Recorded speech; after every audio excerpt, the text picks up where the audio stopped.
اے لطیفہ عرض کیا ہے. سیدنا غوث اعظم فرماتے ہیں مادرزاد ولی اللہ ہونے کے باوجود فرماتے ہیں میں نے 40 سال عشاء کے وضو سے فجر پڑھی. کہاڑی کتنا عرصہ؟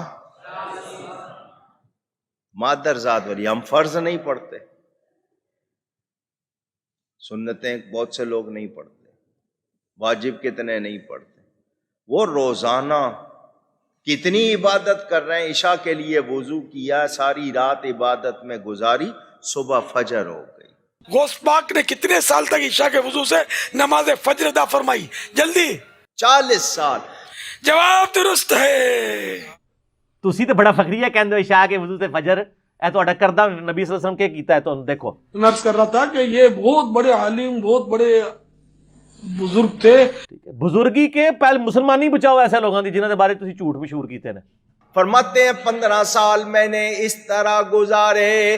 عشاء کی نماز کے بعد اپنے حجرے میں جاتا، کھونٹی ایک گاڑی ہوئی تھی دیوار میں، کچھ بھی سمجھ لیں، ہک لگایا ہوا، اس کو پکڑ لیتا اور ایک ٹانگ اٹھا لیتا، بسم اللہ الرحمن الرحیم سورہ فاتحہ سے قرآن پڑھنا شروع کرتا، اور اٹھائی ہوئی ٹانگ زمین پر اس وقت رکھتا تھا جب پورا قرآن ختم کر لیتا تھا.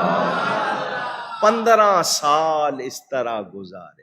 کہاڑی 25 سال جنگلوں میں، 40 سال عشاء کے وضو سے فجر، اور 15 سال یہ اس درمیان کی باتیں. یہ فنیٹک قسم کی اپروچ نہیں ہونی چاہیے. صوفیاء میں یہی تھی نا، گندے کپڑے، ننگے پھرنا، فاقے کرنا، اور وہ کہتے ہیں بس اس طرح ہی رہو تو اللہ کو حاصل کرو گے، بیوی بچے رکھنے کی ضرورت نہیں ہے. بخاری مسلم کے الفاظ ہیں، امام بخاری نے اس پہ باب باندھا ہے کہ عبادت کے اندر غلو کرنا مکروہ ہے. اور مجھے یاد ہے جب میں بریلوی تھا، میں اپنے بریلوی علماء کے پاس یہ حدیثیں لے کے جاتا تھا کہ یہ صوفیاء کس قسم کے دین پہ عمل کرتے رہے ہیں، نبی الاسلام کی تو یہ تعلیمات ہی نہیں ہے. تو وہ کہتے تھے ان حدیثوں کو نہ پڑھا کریں آپ. تو ان کو پتا تھا کہ یہ کہیں علمی کتابی نہ ہو جائے، یہ ٹنی سے سنی نہ بن جائے. اور اللہ کے فضل سے بن گئے، الحمدللہ سنی بن گئے، صحیح والے سنی، کتاب و سنت والے، سن سنا کے سنی نہیں. تو بخاری مسلم میں الفاظ ہیں.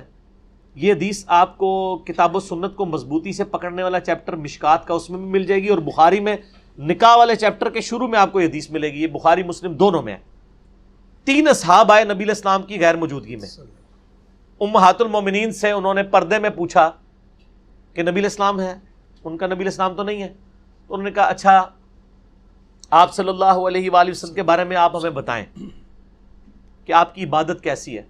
تو امہات المومنین نے بتایا کہ آپ صلی اللہ علیہ وآلہ وسلم ایک نارمل انسان ہے، آپ نفلی روزے رکھتے بھی ہیں، نہیں بھی رکھتے ہیں، رات کو عبادت بھی کرتے ہیں اور سو بھی جاتے ہیں اور اپنی بیویوں کے پاس بھی جاتے ہیں. تو ان تینوں نے کہا کہ نبی، وہ سمجھ رہے تھے حضور پوری رات ہی نفل پڑھتے رہتے ہیں. اے تھوڑے بزرگ ہی نے جھوٹ مار دینے 40 سال تک عشاء کے وضو سے فجر کی نماز. لیکن میں آپ کو بتاؤں کہ ایسی باتوں کرامت بولتے ہیں. اپنے پوجے پا کے رکھو، خدا کا نام ہے. اگر یہ آپ نے بزرگوں کی بزرگی بچانی ہے تو یہ جھوٹ بولنا چھوڑیں. یہ حرام ہے اس طرح کرنا کہ کوئی رات پوری رات جاگا رہے. اب اپنے جہاں میں ایک جہاں ہوتا ہے اور اس کا وکری ایک جہاں ہوتا ہے. بخاری مسلم دونوں میں حدیث ہے. عبداللہ بن عمر بن عاص کے باپ عمر بن عاص نے شکایت کی کہ عبداللہ بن عمر بن عاص کی بیوی نے مجھے شکایت کی ہے کہ یا رسول اللہ صلی اللہ علیہ وسلم میرا بیٹا اپنی بیوی کے پاس نہیں جاتا، پوری رات نمازیں پڑھتا ہے.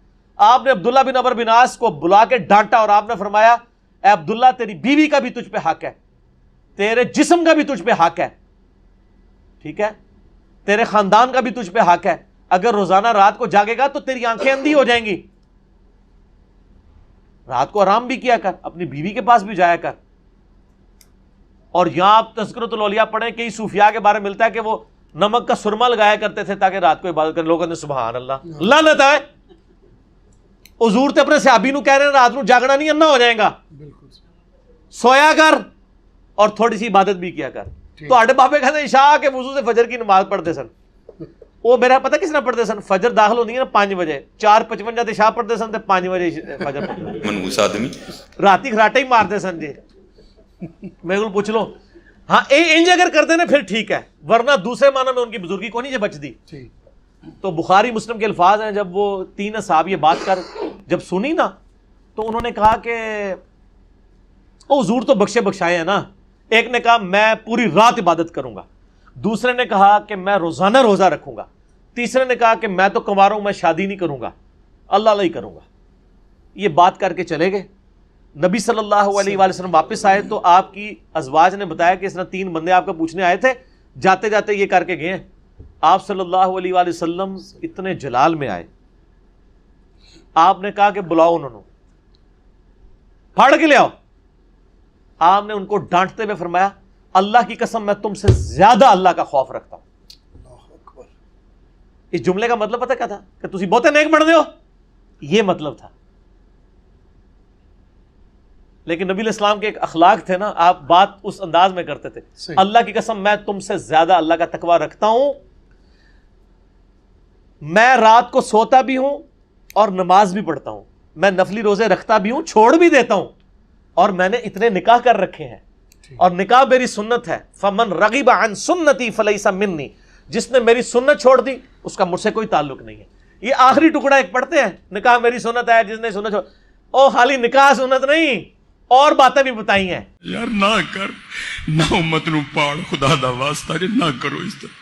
تو آڑے بزرگ بابے نے بھی رگڑا لگیا ہوا دیش جڑے سو کالڈ ہیں. جی ہمارے بابوں کی بات نہیں, ہمارے بابے تو یہ ہیں امام بخاری, امام مسلم, انہوں نے اس حدیث کے اوپر باب باندھا ہے عبادت میں غلو کرنا مکروہ ہے. ایک اندر روزانہ جاگنا ثواب کا کام ہے. امام بخاری نے باب باندھے مکروہ ہے, کیونکہ امام بخاری نبی علیہ السلام کے ماننے والے تھے, اور آپ کے بزرگ بابے جو ہیں یہ امپریس تھے یہودیوں کے راہبوں سے اور عیسائیوں کے راہبوں سے اور ہندوؤں کے راہبوں سے.